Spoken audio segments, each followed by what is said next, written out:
Good afternoon from the National Weather Service office in Gaylord. Welcome to the latest hazardous weather briefing for eastern upper and northern lower Michigan. Today is Thursday, March 28th, 2013.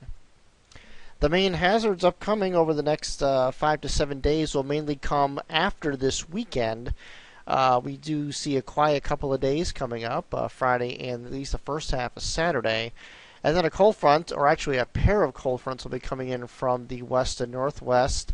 Late Saturday night will be the first frontal passage, and the second one will come in during the day Sunday.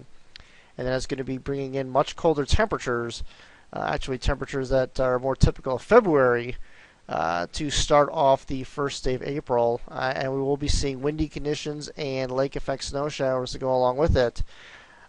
So this is no April Fool's joke. The weather will be turning pretty nasty to start the beginning of next week. In the meantime, however, the current weather map shows a rather large area of high pressure that extends from central Canada southward across the upper Great Lakes and down into the southeastern U.S. And that area of high pressure will be moving slowly to the east over the next 48 hours, and that's going to keep our weather fairly tranquil across northern Michigan tonight through Friday and into the first half of Saturday before things begin to change. As this area of high pressure moves east, and we see a disturbance and a cold front move in from the west. Here's the forecast weather map for Friday evening. We see high pressure pretty much parked right over the state of Michigan by this point, but there is some activity developing upstream. We see a couple areas of rain showers developing across Nebraska and the Dakotas, and several troughs of frontal boundaries, which will be gradually working their way eastward as we head through the rest of the Easter weekend. And by Saturday evening, we see our two cold fronts. One will be attached to an area of low pressure located over Iowa. They'll be moving east. And there's a second one up across along the Minnesota-Canada border. And that's got the real shot of cold air behind that. And that will come in during the day on Sunday. And really things will go downhill from there. Ahead of the first cold front will be a band of rain showers, which will be moving into parts of eastern upper and northwest lower Michigan later Saturday afternoon. And the rain will sweep across all of northern Michigan Saturday night.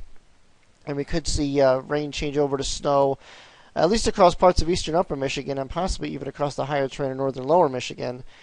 And then we'll see probably a break in the precipitation for the most part for a good part of Sunday, Easter Sunday anyway. And then things will begin to go downhill starting later Sunday afternoon, and especially as we get into Sunday night.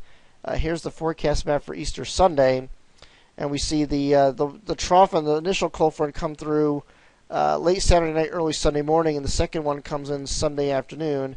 And as that does, the colder air comes in behind it, and that's when we'll see the snow showers develop, and we'll see some brisk northwest winds develop, especially Saturday night, or Sunday night, I should say, and into the day on Monday. So it's not going to feel very spring-like heading into the first part of April.